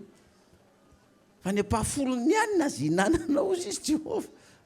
amin'ny andro hinananao an'io de aninany masonao ahiratra de alala ny ozona sy ninona fitahina de ho hitanao am'izay tokoa ne zany le izy manomboka amin'ny hinananao azy eo fa ho hitanao tokoa le hoe taiza za tsy nihinana ny fitahina azoko de taiza za nihinana no ozona miditra amiko de ahita am'izay le olona taka ny Adamaseva io zany hoe raha sakafo zany nalavony zanak'olombelona tany amin'ny fiandohan'ny tantarany zanak'olombelona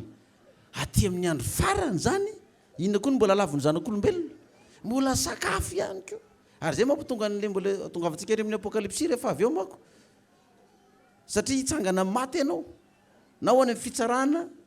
fiainana mandrakizay na ho any amin'ny fanamelohana fa any amin'ny apokalypsy moa tsy mahazo mividy tsy mahazo maninona tsy mahazo mivarotra sakafo ane zany ao anatin'izany ny sakafo hoe io koa no alavony zanak'olombelona koa miandro farany resaka sakafo raha sakafo no alavony zanak'olombelona tany amin'ny fiandohany mbola io ihany zany hoe ny azo rehetrarehetra azo hinanana fa le anankiray nandrarana ihany hiny reny kotiany de tsisy afa am'izany koa ny le fanatitra sy le fafolo-karena koa hoe ny 70 rehetra anao daholo fa io ampafolony aza mba kitiany io fa mifafy indray zany alefa indray zany any amin'ny rehetra efa tsy manao azo moa de fa mangoro-karena fotsiny reo hoe ireo miadana sy manana amin'ny zavatra io fa nareo mahantra sy ny sisa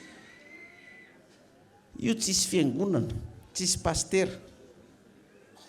manome fitahinanao zany raha mandoa fanatitra sy fafolo-karena ianao tsisy an'izany tsy hoe raha mandoa fanatitra sy fafolo-karena ianao de nividianany fiangonana trano ianao nandoa vola be anao andao naovana trano ary nandoa vola be anao andao naovana zao fa tsisy fiangonana koa na iray aza manana fahefana andeha hanozona anao sy ampitotongana ny fiainanao ka afaty ianao raha tsy mandoa an'io koa ianao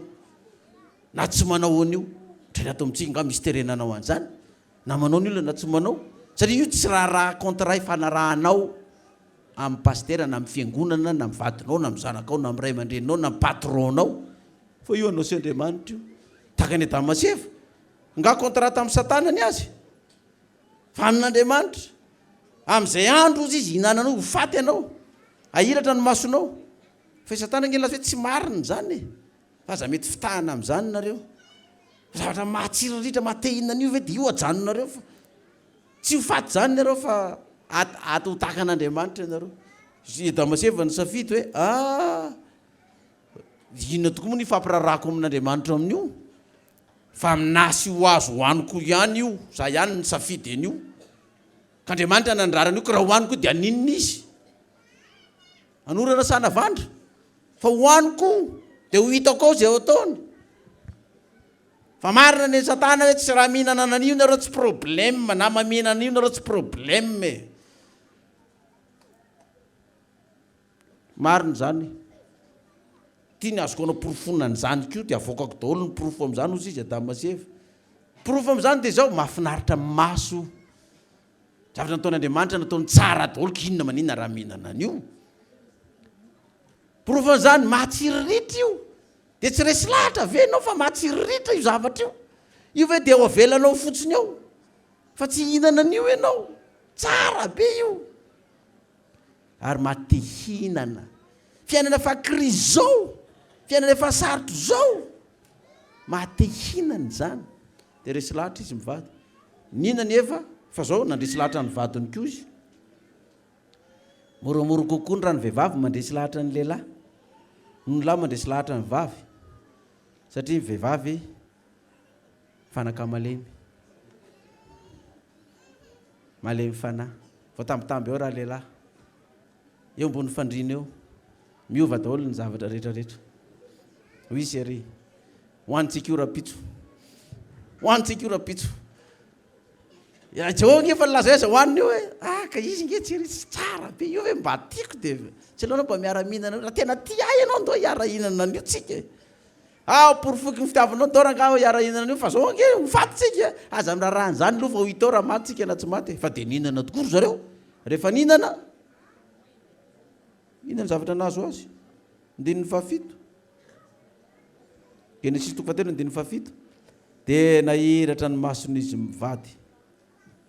ka fantany fa mitanjaka izy ary nanjaitra ravinavy izy ka nataony sikina ho azy ary nandre any Jehova Andriamanitra mitsangatsangana teo amin'ny say izy rehefa hariva ny andro ary raha lehilahy sy ny vady niery nitavan'ny Jehova Andriamanitra tao anaty hazo tao amin'ny say ary Jehova Andriamanitra dia niantso andra lehilahy ka nanao taminy aiza moa ianao dia hoy izy nandre anao tao amin'ny saha aho dia natahotra aho satria mitanjaka ka dia niery jerevy tsara nahirana ny mason'izy mivady fatany fa naninona izy mitanjaka zao ny sariny zany rehefa nohanina izy mivady zany le zavatra nandrarana azy dia nahiratra amin'izay ny masony rehefa nidrina amin'ny masony tanjaka amin'izay izy boritana zany izy miboritana io izy ihany nahita ny tena efa miboritana aty fa nanao zavatra tsy fanao io dia azotsika atao exemple ihany fiainantsika olombelona daholo zany efa avy manao an'le ratsy tsika vao matsiary tena hoe tsy nety le nataoko iny fa ndeha hifona efa avy nandainga efa avy nitsangatsanga efa avy nangalatra efa avy namon'olona efa avy nanompo sampy efa avy nisoloky olona efa avy nankala olona amin'ny fiavina vonana sy ny lolo-po tao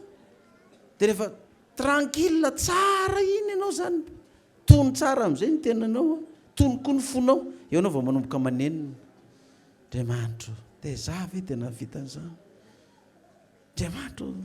fa naninona ary any nanao an'izany hitanao mitanjaka amin'izay ianao hitanao amin'izay le izy hoe ho faty ahy zany nao izy Adamaseva fa nitanjaka satria nihinana an'io zany hoe nahiratra tokoa ny masony dia nihitana amin'izay hidirana ozona amin'izay zany ny fiainako sy ny tokantranoko sy ny ankonako rehetra satria nihinana nidirana ozona satria nihinana dia inona zavatra nandeha lasa izy mivady ny afona tonga Andriamanitra nitsangatsangana tao amin'ny saha rehefa hariva ny andro raha lehilahy sy ny vady niery ny tavan'i Jehova Andriamanitra tao anaty hazo tao amin'ny saha dia raha izytsika tokantranony Adamaseva io saha io ny tokantranony Adamaseva ao ny tanànany fa zao tsy atoandro Andriamanitra no nandalo tsangatsangana fa hariva ny andro dia rehefa hariva ny andro enina izy mivady zay Jehova fa mandalo plasy izy ny hery ina moa ny sariny zany zao ny sariny zany ry havana raha miandrotsika amin'izao fotoana zao tokantranontsika io ny sa io tokantranontsika io ny sa edenantsika tokantranontsika io de satria ninanantsika le voankazo zany tonga am'izay ny ariva ny andro tonga Jehovah nandehandeha tao amin'ny sahanao tao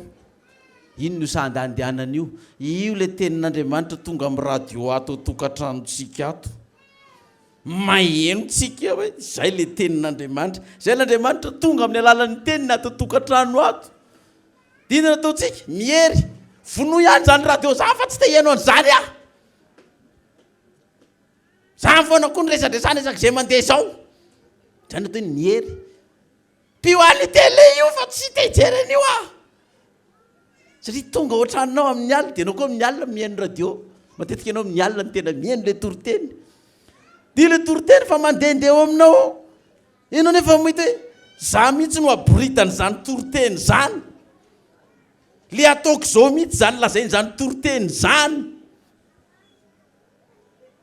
za mbola manana fo lentika ty fo tsy te hanery tena fo feno avonavona fo tsy vonona ny amelan'ny rahalany na ny rahavaviny na ny anadahany na ny anabaviny fo mbola maloto amin'ny pastera na amin'ny loolona na amin'ny diakona na amin'ny dorkasy mpiara-mivavaka aminazy hitany mianjany zao satria io le Jehovah nandehandeha taminy tao de nandre azy izy mivady nare zany hoe nare le tenin'Andriamanitra ny sariny zany tao misahanao tao satria tsika le lasy vehivavy reto ny sariny Adamasi evo de ny hery pioany radio ranga pioany io tele io de rehefa lasa indray Andriamanitra alefasindray le radio alefasindray le tele de firy moa tsika mianato tokantrano ato zao rehefa mandeha rehefa ampianarana apokalypsy reny de pioany ranga io azay mihaino an'io na ndraindray ry mandre toriteny de efa tsy hovainy radio fa tsisy te hihaino an'izany toriteny zany satria nahoana efa mahita hoe mitanjaka ianao de efa misy fitafiana anaovanao erovanao tenao fa renao ihany satria Damaseva de nanao fitafiana ravina inona avy zany hoe ity misy fampianarana erovako tena amin'ny ninanako io voankazo voarara io de ty fitafiana ty erovako tena amin'io mba hanafenako ty fitanjahako ty hoe za tsy nihinana fa mbola mitafy na de natsiriritra ary io izy koa nalala hoe nihinana an'io fa nga za koa terena hoe tsy maintsy hihinana an'io na tsy mahazo mihinana an'io fa tafiko amin'ty akanjoko ty le izy de nitafiny akanjo na raviavy eo fotom-pampianarana io ravina aviavy io erovatena za mandeha amin'ny lalana io fa tsy izy io hoe voafitaka ao makatsy makarona fa tiano izy de nandray tokoa izy mivady marina tokoa zany ndao nao fitafiana de nanontany nefa Andriamanitra ina nataon'Andriamanitra Jehovah Andriamanitra de niantso andra lelaka nanao taminy hoe aiza moa ianao tsy le vady no natsony fa ninona izy le lehilahy inona ny sariny zany ianao no nataoko voalohany ianao no nametrahako ny hafatra fa tsy ho vadinao io aiza ianao ry Adama aiza ianao nandrehanao nandehandeha tao am'sa de natahotra satria mitanjaka ka nihery de toy izany izy 9:12 aroa izy iza no nanambara taminao fa mitanjaka ianao efa ninananao va ny azo zay nandrarako anao tsy hinananao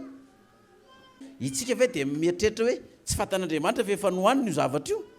fa zao Andriamanitra voanytany azy hoe ilazany marina fa izy mivatsa tsy ilazany marina efa fantany io efa hitany izy mivady ny hinana an'io ny fandresy lahatra tao tao mpandrina tao ndao hoaniny ty fa manino io ny rarana ndao hoaniny efa fantany io fanatsony Adama ahoana ahoana ty adinao ty ninananao angaly izy ninananao ny vely izy satria enao ny loha-mpianakaviana enao ny ray ao an-trano tsy ny vadinao ny lohany fa enao ny lohany dikan'izany tsy ny vadinao ny tsy maintsy tereny fiainana amin'ny famelomana za zao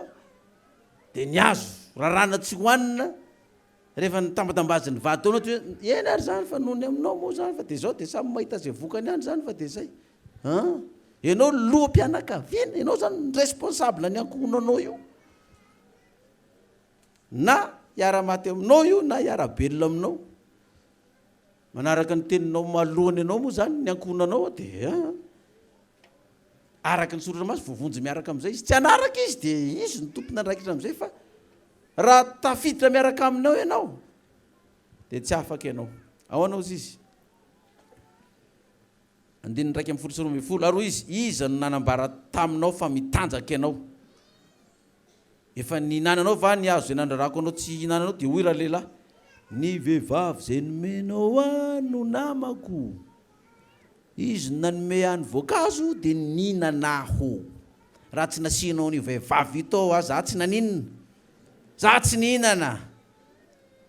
fa io vehivavy io tena antony zavatra io miala sao dia ilika aty amiko le izy fa io ny antony toetra sy voajanahary amintsika tokoa manilika io fa tsy maninona fa zay tokoa ny toetra tsika andiny fa telo ambin'ny folo ary hoy Jehovah tamin'ny raha vehivavy iny zany nataonao zany dia io raha vehivavy mena rana no namitaka ka ny hinana hafa raha tsisy mena rana io namitaka zany jerijery an'io fotsiny na dia minafinaritra tsy matsiritra tsy matehinana io mampahendry fa io mena rana io mihitsy ny tena namitaka zay le lazay mivazaha toutes les excuses sont toujours valables excuse valable daholo zany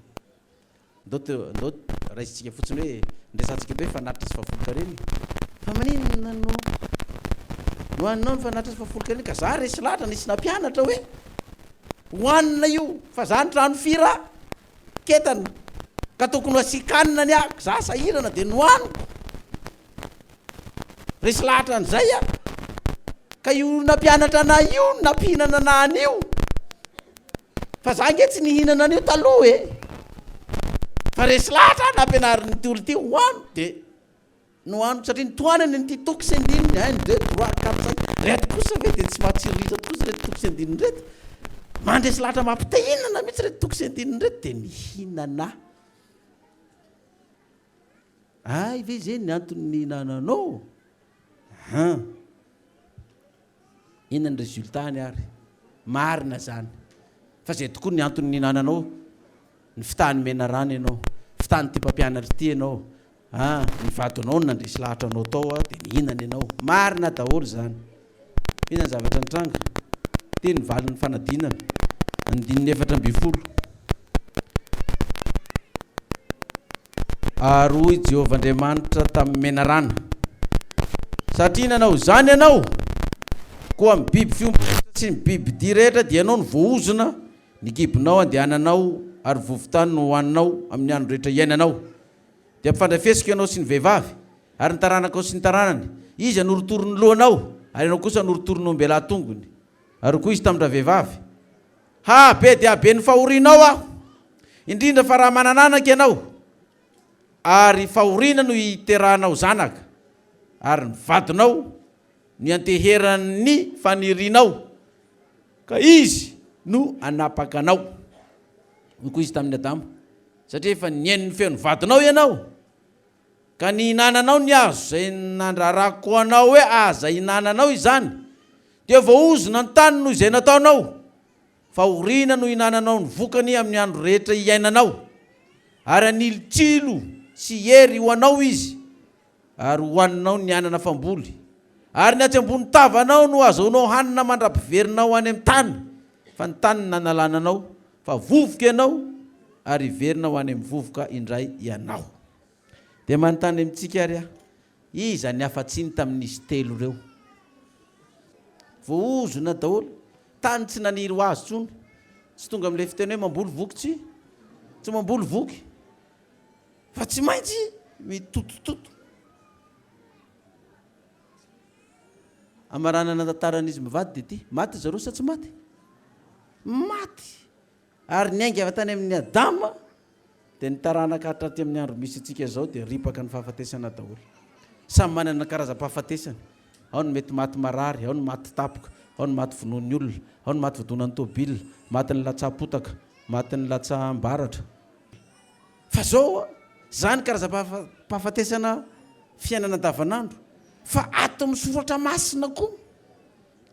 misy karazana fahafatesana koa ato misy fahafatesana rono no azotsika velabelarina misy fahafatesana ara-nofo dia misy fahafatesana ara-panahy miantra amin'ny olona koa na ara-nofo na ara-panahy fa vokatry fahafatesana ara-nofo na ara-panahy io a dia io fototra tany amin'ny Genesis io ihany tany any androny Adamaseva io ihany ny fototra an'io fahafatesana ara-nofo na ara-panahy io fa amin'izao andro iainantsika amin'izao fotoana zao tsy fantatra ianao na ra-pitso na rafaka pitso no faty tsisy malala ny andro tsikitsika tsy fantatra koa tsika na ahita velona zany fiveny Kristy zany fa ho tsika velona araka mbola mitoetra ho an'izay efa maty fa vitany azy ny anjarany fa itsika velona ka mbola mitoetra inona ary zany ny lalana tokony andehanantsika tokony ho ataotsika toroteny tamin'ny herinandro lasa fa no manam-panahintsika dia ity manaova tahaka ny asa raha vao nitsangam-bato sampy aminao olo zay ny voalohany nenao aza mijery neny hafa ianao za mijery ianao ny vadinao ny zanakao ny ray aman-dreninao ny pasteranao ny nanolonanao nenao aloha zany jerevana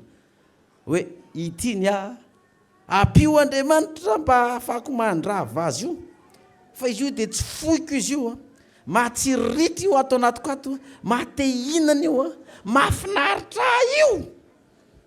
fa tsy vitako fa apio mba hitondrako an'io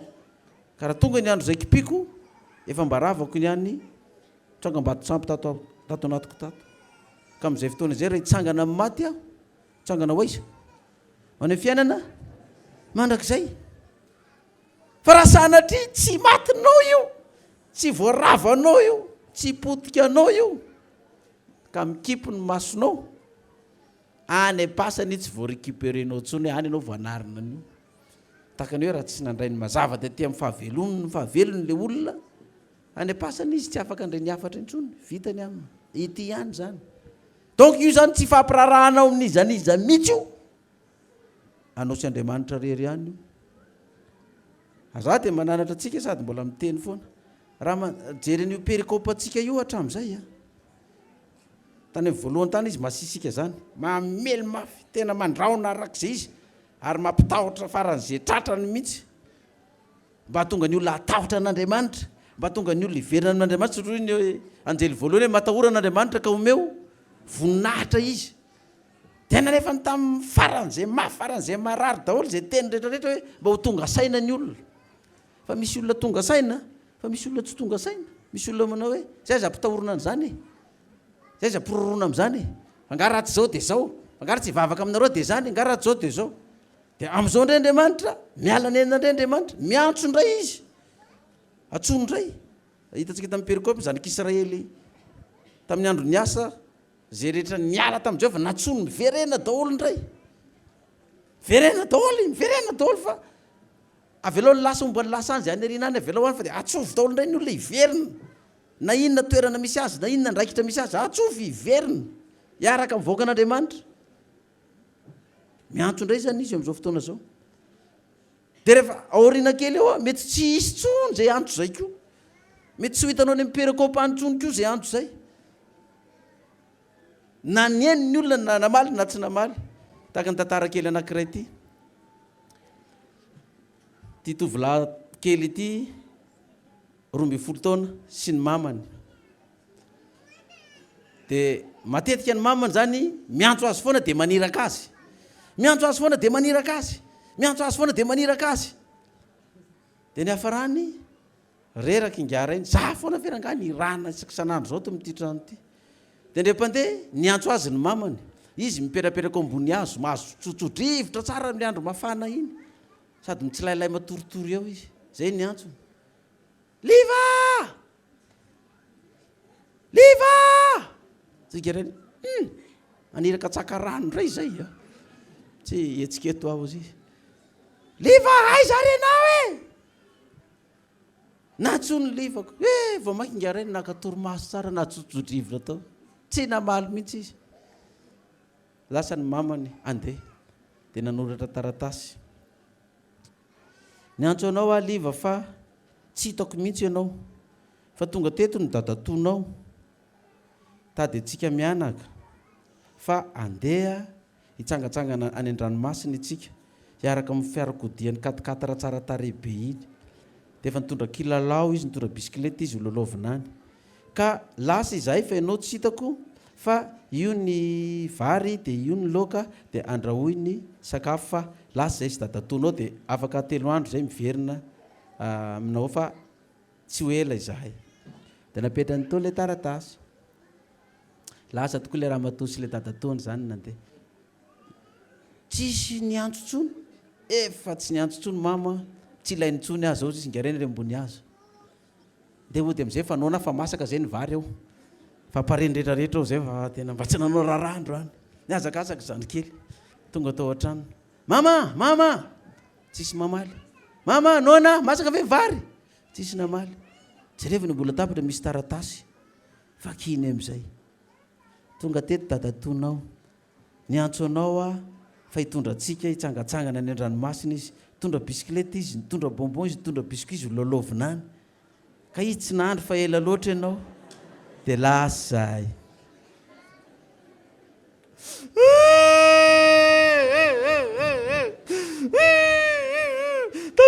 taon'izay tonga ty tena maly tomany tsisy oatra zany li tonga ny mama ny afaka 3 andro avy nitsangatsanga tany amin'ny ranomasina naninona ny lozanao asosotra mihitsy sady meny nitaka ihany mama nitsongotsongony meny tontolo ka za nge fa niantso anao fa ianao tsy hitako mihitsy hoe taizy fa nga tsy enao za niantso anao iny ka za veriko iranao akarano dia tsy nietsika ako fa raha niteny anao hoe tonga te dadato dia any hoe tonga dindeninda teny ambony azo za nge to ambony azo to ihany fa nga tsy hitanao e dia ohatr'izay koa zany tsika io Andriamanitra io mbola miantso foana io na amaly tsika na tsy amaly na eno tsika na tsy hany miantso izy tena Andriamanitra be famindrapo io itsika samitsika ny mety tsy afaka mifamela heloka na mety hoe tsy afaka mindrafo aminao sy fa ny an'Andriamanitra izy tena be famindrapo amintsika izy dia miantso foana izy alohan'ny kipiny masonao fa alohan'ny kipiny masonao mety tsy horenao tsony zay antso zay mety tsy ho fantatrao tsony zay antso zay satria hoe mety mandeha tonga tokantranonao Jehovah mandehandeha tondra n'ilay feo anatin'ny sahanao ao dia lasa ianao mihery za tsy te hanao an'izany za tsy te handre an'izany za tsy frappena an'izany tsy lavena amin'izany ny cerveau fa Andriamanitra malala ny atao misaiko malala ny atao poko izy fatany ny za tsy lavenao amin'izany pio any io radio io zany to hoe mihery tsy henao an'izany fa za koa no frappena an'izany zay mandeha ato fa tadio tsara amin'ny andro zay kipiny masotsika efa fantaritsika fa efa nandehandeha tao amin'ny satintsika tao Jehovah efa niantso antsika tao izy fa namaly ve tsika sa tsy namaly nandrava nitsangam-bato sampitsika ve tsika sa tsy nandrava dia aono izy izy raisitsika ilay afatra ato amin'ity Tesalonianina ity Tesalonianina voalohany toko 4 Tesalonianina voalohany toko 4 raha tonga ny fotoana ka tsy maintsy ikipy ny masonao raha mbola velona aloha anao dia mbola afaka manantena foana aloha na mbola tsy hamaly an'izany na tsy hainao an'izany satria mbola velona ianao fa raha tonga ny fotoana ary fa tsy maintsy ikipy ny masonao tsisy tompony ampitso itsika sa manana ny andro ny olona tsiraray avy andin'ny 17 ny fiavian'ny Kristy ny avian'ny Kristy sy ny toetrin'ny kristianina zay mody mandry fa tsy tena tsy ho fantarareo rahalahy ny amin'izay nody mandry mba tsy halelovanareo tahaka ny sasany izay tsy manana fanantenana fa raha inotsika fa efa maty Jesosy sady efa nitsangana indray dia toy izany koa no hitondran'Andriamanitra izay efa nody mandry tao amin'i Jesosy hiaraka aminy fa izao no lazainay aminareo amin'ny tenin'ny Tompo sika zay velona ka mbola mitoetra mandra-piavy ny Tompo dia tsy mba hialoha zay efa nody mandry tsy akory isika zay velona ka mbola maninona ozy izy ka mbola mitoetra mandra-piavy ny Tompo dia tsy mba hialoha zay efa nody mandry tsy akory fa ny tenan'ny Tompo nidina avy any an-danitra amin'ny fiantsona ny feon'arkanjela ary ny trompetan'Andriamanitra ka zay maty ao amin'izy indray ao amin'ny Kristy no hitsangana aloha ary rehefa afaka izany dia isika zay velona ka mbola mitoetra no akarina hiaraka aminy eny amin'ny raona hitsenan'ny Tompo eny amin'ny habakabaka tsaiko fa raha mba maniry tsika reto mba samy mahita velona ny fiviny Kristy zany. Toerana misy atsika amin'izay fotoana zay na mbola mitoetra na tsy mitoetra. Fa narantsika tamin'ny apokalypsy io le klasy anankiroa zay velona ka mbola mitoetra zany, toetra amin'inona moa zany? Afaka tamin'ny mariky ny bibidia sy ny sariny satria ny miafatra farany nandrava ny tsangam-bato sampy rehetra tao amin'ny fiainany tao.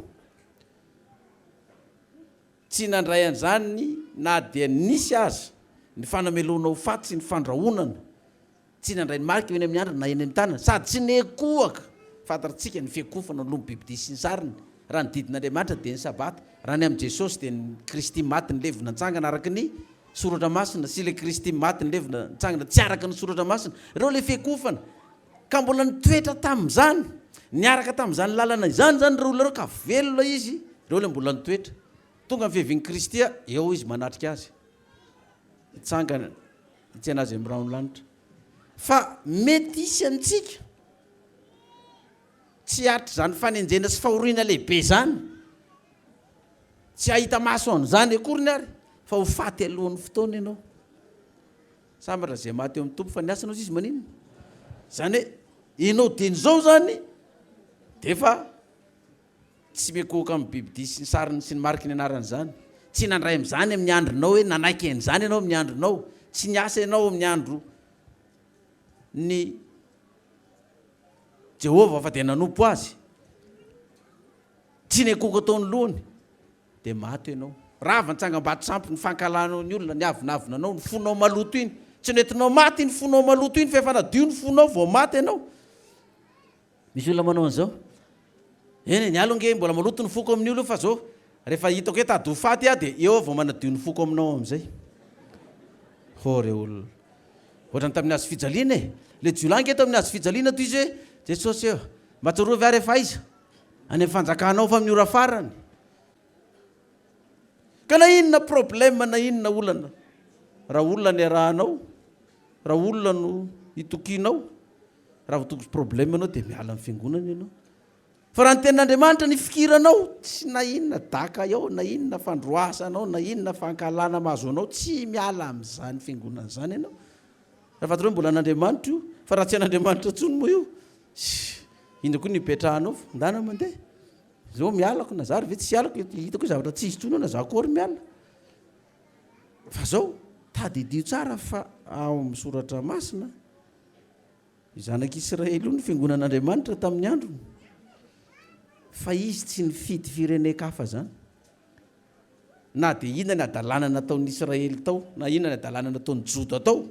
nyringaniny izay nyringaniny tao, ny kapohany izay nykapohany tao, ny faiziny izay ny faiziny tao. Fa izy tsy niova hoe lasa Egyptianina indray zao ny fireneny, lasa Babiloniana indray zao ny fireneny. Tsy niova an'izany izy. Fa rehefa tonga Kristy dia mbola nifidy vahoaka vaovao indray Andriamanitra fa mbola ny lalana andanan'ny Israely io ihany mbola nitazonany azy ary ny rafitra ny fitsipika ny fehezana ny zanak'Israely ihany mbola nomena azy dia zay natonga ny hoe nizaniza natao batiso amin'ny Kristy dia tafen'ny Kristy dia tsy misy tsony jiosy na grika na lahy na vavy fa taranaki Abrahama ianareo dia mpandova araka ninona. Zany hoe le Israely vaovao indray zany teoriana tsy le Israely ara-nofo intsony. Fa na io Israely ara-nofo ary mbola anaraka n'izany tenin'ny Kristy zany dia mbola taranak'Israely ihany izy. Fa zay firenena hafa indray iverina amin'Andriamanitra hanompo azy, io indray ny condition napetrany hoe io no arahanareo. Dia tsy miala amin'io fiangonana io Andriamanitra. Iza ny lohan'io fiangonana io? Kristy. Maty ny levona nitsangana araka ninona? Soratra masina. Ka zany na iza paster eto, na iza lolo eto, na iza diakona eto, na iza koraly eto, dia tsy miankina amin'izany ny dirako eto,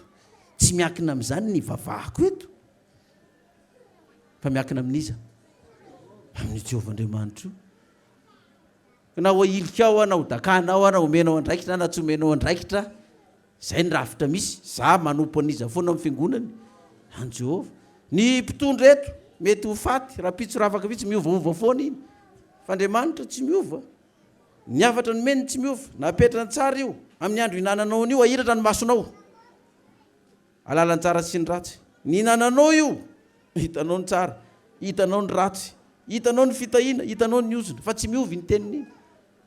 Dia izay le tonga ny hoe zay manakina amin'Andriamanitra miombo-po amin'Andriamanitra dia miombo-po aminy foan'Andriamanitra zay miverina aminy dia verina aminy izy fa zay miala zay tsy miombo-po aminy dia ilan'Andriamanitra koa ka ianao mampaninana azy na marina mampaninana azy ianao na mivavaka na tsy mivavaka mampaninana azy ianao na andoha fafolon-karena na tsy andoha ngay miakatra any an-danitra any ngay ny vidiana ninona any fa ny teniny ianao ny mahalala ny vokatra zay dia tsika zany ho avy ny andro zay mety ho afatesantsika ka raha mbola mitoetra itsika mbola mitoetra akary ny tsenan'ny tompo eny amin'ny ranolanitra ianao raha tsanatrika maty ianao dia hitsangana maty ianao satria efa vitany ianao ny fitsarananao tamin'ny ianao mbola velona ny aloha raha ny sitrapoko dia mba te hahita velona n'izany fivian'i Kristy zany fa raha ny tena tiako maty eo amin'ny Kristy dia nareo miveloma ao hiatrika ny fiainan'inona eto zany fiainana crise sy ny problème rehetrarehetra eto tsy maintsy miatrika fanenjen'ny olona ny fanaratsiana fa opo isan-karazany miatrika an'izany eto fa raha tsy ataty an'izany Andriamanitra koa mety malala hoe ty mety tsy tatiny ty tsy mataty efa miorony ty aloha alaiko alohan'ny fotoany ty dia lasa ianao zany alohan'ny fotoana dia ianao ny sambatra indrindra lasa ianao zanko zareo zay fianakavitsika efa maty rehetrarehetra tany ngay zao mbola hiatrika an'izao fifidianana andeha zay ho avy eo koa na mbola hiatrika ny crise rehetrarehetra eto ga zao le fianakaviana maty rehetrarehetra zao mbola mahita ny trano ny avany narodana tamin'ny lalana namboarina reny fa le velona maninona any reny marary ny fosa tsy marary marary tranonao zao narodana lasa ny olona nefa ny fiarinao firy taona ny teo marary ianao rehefa maty ianao inandrarinao an'izany tso sambatra zay maty eo amin'ny tompo fa ny asany maninona izy manaraka azy ihany ka samery antsika fiangonana rehetrarehetra fa ho avy ny andro afatesantsika io ny baiboly fa raha ho fatytsika aza mieritreritra hoe tsisy fitsanganana amin'ny maty tsika tsy miady hevitra amin'izany efa resy lahatra n'izany tsika fa misy ny fitsanganana amin'ny maty ka tsy hanao ady hevitra n'izany tsony tsika fa zao ny fanontaniana miperaka dia hoe raha hitsangana ary aiza ny toerana misy maty tao mitoetra tao amin'ny tompo ve za velona mitoetra amin'ny tompo ve za sa aiza dia samery zany mandinika ny tena antsika tsiraray avy za izy ny apôstôly Paoly asiko mafy ny tenako nona dia efa nitora dia manino lavina ka za raha miteny an'izany za tsy miteny hoe nareo fa ino tsara ny teniko isika raha miteny hoe nareo dia ohatra manala ny tenako avy zao isika zany hoe na za koa ary sy ny ankonako toriana an'izany teny zany koa samy mahalala an'izany fa za mety hoe eka ianao zany dia tsy anatin'izany fa dia izay ihany zany voavelively eto azafady za koa mba voavelony zany za raha ohatrany miteny toroteny hoe mba mitsangana ianao tao za mpandrina efa tena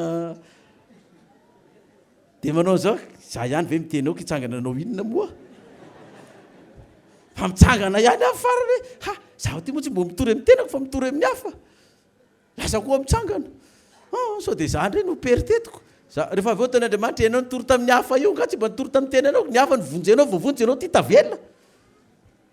zafady samy mamonjy ninona tenany za zao toka misy tokantrano na tao tokantrano mikorotana ambony ambany dia atsona mpiavana dia ampiavanako zay ny adidinao mampiavana vitany ianao miavana izy mivady azo ny tsara tsy miavana izy mivady fa mbola mifampigidragidra ao vitany anazy zay anazy mivady zay izy mizaka mivokan'izay fa tsy za raha miavana izy tsy zany azo ny fitahiana azony izy mivady eo satria vao miadany hoe mivady tonga dia tsy zavatra mandeha ho tokantranao hoe na dia efa misy projet tsara hoe anao trano hividy tany hividy skotera hividy tôbila raikitra amin'izay niadiky tonga dia potika za tsy hanao an'io trano io za tsy hividy an'io avela ho any io tonga dia rava daholy ka raha rava zay nga ny olona nampiavana anao ny rava miaraka amin'izay koa fenao ihany raha ny fanaraka izy mivady vita ny trano sy nga ny olona nampiavana anao mipetraka amin'ny trano ianao no mipetraka ao ianao no miady anao dia na dia ataoko fotsiny ianao dia vitany anazy hoe za mananatra miavana miavana ny olona afaka amin'Andriamanitra ny rako amin'ny olona fa niavana izy tsy niavana izy afaka amin'Andriamanitra koa ny rako milamina le fiangonana dia izy nazo fitahinao Andriamanitra nanome fitahinandreo fa tsy hoe za no anome fitahinan'ny fiangonana raha milamina ny fiangonana hoe milamina ny fiangonana dia anokafako compte daholo zany nareo reo any amin'ny banky tonga dia asiana vola miliary isaky ny tokantrano tsisy an'izany na tsy mihavana indray sotoroko indray le compte ihany alaiko tany amin'ny banky indray ny volako tsy manana an'izany tsy havitan'izany fa io dia atsika s'Andriamanitra iray ka ataovy izy havita fihavanana amintsika amin'Andriamanitra alon'ny kipinina masotsika ary raha tsy kipy ny masonao atao vita fihavanana amin'Andriamanitra foana ianao isan'andro ka raha maty ara-panahy ianao ain'Andriamanitra manangana anao amin'ny maty ara-nofo anao ain'Andriamanitra manangana anao amin'ny fahafatesana ara-nofo tsy zavatra tsy ain'Andriamanitra amin'tinana azy tiany afatra farany amin'tinantsika azy Tesaloniana faharoa toko voalohany andin'ny fahatelo no vakitsika ny hafalian'i Paoly no ny faharetan'ny kristianina tao Tesalonika sy ny finoany ary ny fitiavany dia azontsika atao ohatr'izao izy ity ny hafalian'i pastera Mayolla no ny faharetan'ny kristianina tao Akenieny sy ny finoany ary ny fitiavany dia mbola azo atao ohatr'izao ihany ny hafalian'i pastera Mayolla no ny faharetan'ny kristianina tao Madagasikara sy ny finoany ary ny fitiavany dia azo hitarina araka sy itiavana azy andin'ny fahatelo tsy maintsy misaotra an'Andriamanitra mandrakariva izahay noho ny aminareo ry rahalahy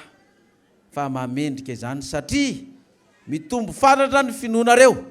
ary be ny fifankatiavanareo rehetra ka reharehan'ny tenanay ianareo eny amin'ny fiangonan'Andriamanitra noho ny faharetanareo sy ny finoanareo amin'ny fanenjehana rehetra zay manjoanareo sy ny fahoriana izay hiaretanareo famantarana ny fitsarana marina an'Andriamanitra izany mba atao mendrika ny fanjakan'Andriamanitra ianareo sady izany koa no hiaretanareo fa zavatra marina amin'Andriamanitra ny hamaly fahoriana izay mampahory anareo ary ny hanome fitsarana anareo izay ampahoriana kosa mba ny tenanay raha iseho Jesosy Tompo avy any an-danitra mba ny anjeliny eriny amin'ny afo midedadeda hamaly izay tsy malala an'Andriamanitra sy izay tsy manaiky ny filazantsara ny Jesosy Tompontsika dia olona izay hiara-ny fahamaliana marina dia fahaverezana mandrakizay avy amin'ny fanatren'ny Tompo sy ny voninahitry ny heriny raha tonga izy mba hakalazaina eo amin'ny olona masina sy gagana eo amin'izay rehetra mino amin'izany andro zany satria ninoana ny fanambarahanay taminareo tsy maintsy misaotra an'Andriamanitra mandrakariva zay noho ny aminareo ny apôstôly Paoly noho ny amintsika zany ry rahalahy izay mamendrika izany satria mitombo fatratra izy ny finoanareo ny fifankatiavanareo dia reharehanay ianareo amin'ny fiangonan'Andriamanitra noho ny faharetanareo sy ny finoanareo ary ny fanenjehana rehetra zay manjoanareo sy ny fahoriana rehetra zay haretanareo zany hoe na dia eo aza zany ny fanenjehana eo ny fahoriana zay hiaretantsika ny tsy fampina ny tsy fisina rehetrarehetra ny fankalana ny famoronana lainga ny fanalam-baraka isan-karazany sy ny sisa fanesoesoana na dia eo aza zany dia lazany hoe fahamantarana ny fitsaran'Andriamanitra izany fahamantarana ny fitsaran'Andriamanitra zany mba atao mendrika ny fanjakan'Andriamanitra ianareo sady izany koa no hiaretanareo zany hoe fitsaran'Andriamanitra natao zany ahitana hoe na dia teo aza zany dia naharitra itsika satria mendrika n'inona mendrika ny fanjakan'Andriamanitra dia zavatra marina ny amin'Andriamanitra ny hamaly ny fahoriana zay mampahory anareo dia tsika zany manana fahatokiana foana faharoa fampahoriana ataon'ny olona atsika ireo zany tsy itsika ny mamaly an'ireo izy Jehovah fa Andriamanitra no hamaly an'izany ary maro masotsika nefa nahita ny olona zay tena nanao tsinotsinona sy tena natao hoe nanao ohatran'ny fako anao mihitsy tena nampahory anao tamin'ny fomba rehetrarehetra mihitsy dia nahitan'izany tsika any amin'ny toeram-piasana any hoe ny mpampiasa atsika ny lehibentsika nahitan'izany amin'ny mpiray taposy ny mpiaramonina amin'ny mpiara-mivavaka dia maheno ny sofintsika mahita hoe le olona nanao nareo zao nge ka zao nahazo anazy le olona nanao zao nge zao nahazo azy nefa ianao tsy nanao inona azy le olona nanao n'izao nge le nanompanompa sy nanevatevanao sy nanala baraka nge nigatra nefa tsy ianao nitory azy tsy ianao nanao inona azy dia hitany masonao reny sofinao fa fahamarinana koa no hamarin'Andriamanitra amin'ireny rehefa maharitra antsika tsy mamaly an'ireny olona reny dia mahereza ny vokan'Andriamanitra fa amin'ity tany ity izy nisotro masina no atantsika inona fahoriana fa rehefa maharitra ianao hatramin'ny farany dia omenanao ny satroboninahitry ny fiainana. Tompony hitantsika tsiraray avy ho azy ny dera sy mivoninahitra mandrakizay. Halleloia, amen.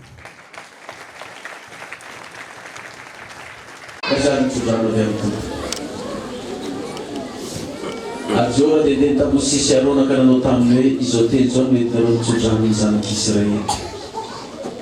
Hita ianao ane Jehova ka hiaro anao. Ampamilamilatra mitavy eny aminao ane Jehova ka hamindra fo aminao. Anandra mitavy eny aminao ane Jehova ka hanomenao ny fiadana.